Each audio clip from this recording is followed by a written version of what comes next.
झारखंड के सीएम सोरेन से जमीन घोटाले से जुड़ी मनी लॉन्ड्रिंग केस में लगातार ईडी पूछताछ कर रही है। 11 दिनों के अंतराल में दूसरी बार सीएम सोरेन से पूछताछ हो रही है। ईडी के अफसरों की टीम 4 गाड़ियों में कड़ी सुरक्षा के बीच आज सीएम आवास पहुंची। इससे पहले सीएम सोरेन के आवास पर सत्ता पक्ष के अधिकांश विधायक मौजूद रहे। मीडिया रिपोर्ट्स की माने तो जेजेएम, कांग्रेस और आरजेडी सभी विधायकों से 2 सादे कागजों पर हस्ताक्षर किए गए हैं। सबसे बड़ा सवाल ये है कि आखिरकार 2 सादे कागज ही क्यों?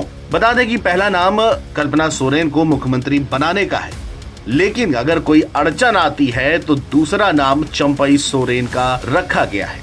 चंपई सोरेन अभी मौजूदा समय में हेमंत सरकार में कैबिनेट में कल्याण मंत्री के रूप में काम कर रहे हैं। इससे पहले वह अर्जुन मुंडा के कार्यकाल में जेजेएम बीजेपी गठबंधन सरकार में भी मंत्री रह चुके हैं। शिबू सोरेन के करीबी रहे चंपई सोरेन कुरहान क्षेत्र में टाइगर के नाम से चर्चित हैं। दूसरी तरफ राजनीतिक हलकों में ये चर्चा है कि हेमंत सोरेन के पद छोड़ने के बाद सीएम पद पर सोरेन परिवार के पास ही रहे।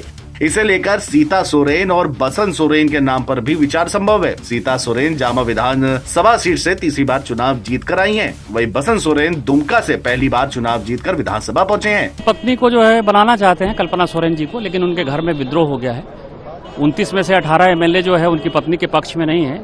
वीर शिबू सोरेन जी जो है, जिन्होंने पार्टी बनाई है दुर्गा सोरेन जी के साथ, उनकी पत्नी बसंत सोरेन, ये सब कोई साथ परिवार उनके साथ नहीं। और 18 एमएलए जो झारखंड मुक्ति मोर्चा के हैं वो बसंत सोरेन को मुख्यमंत्री बनाना चाहते हैं और इसीलिए उन्होंने 2 कागज पर साइन कराया है।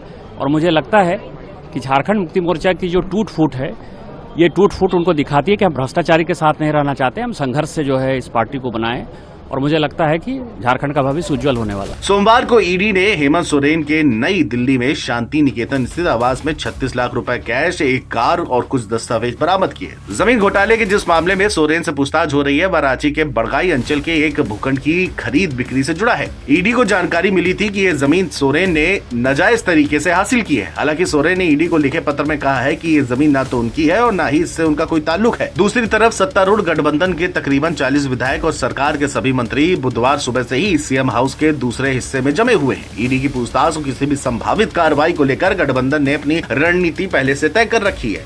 इससे पहले मंगलवार शाम सोरेन की अध्यक्षता में हुई गठबंधन की बैठक में तय हुआ कि जब तक सीएम से पूछताछ होगी सभी विधायक एक साथ सीएम हाउस में ही मौजूद रहेंगे। अगर पूछताछ के बाद ईडी ने उन्हें गिरफ्तार किया तो गठबंधन सत्तारूढ़ का तुरंत ही नए नेता का चुनाव कर राज्यपाल के पास नई सरकार बनाने का दावा पेश करेगा। दूसरी तरफ लगभग तय हो चुका है कि सोरेन के सीएम की कुर्सी छोड़ने की नौबत आई तो पत्नी कल्पना सोरेन गठबंधन की नई नेता होगी। इससे पहले बीती 20 जनवरी को ईडी ने सोरेन को 7 घंटे तक पूछताछ की थी। एजेंसी ने सीएम को उस रोज इतला कर दिया था कि इस मामले में कई बिंदुओं पर उनसे आगे भी पूछताछ होगी।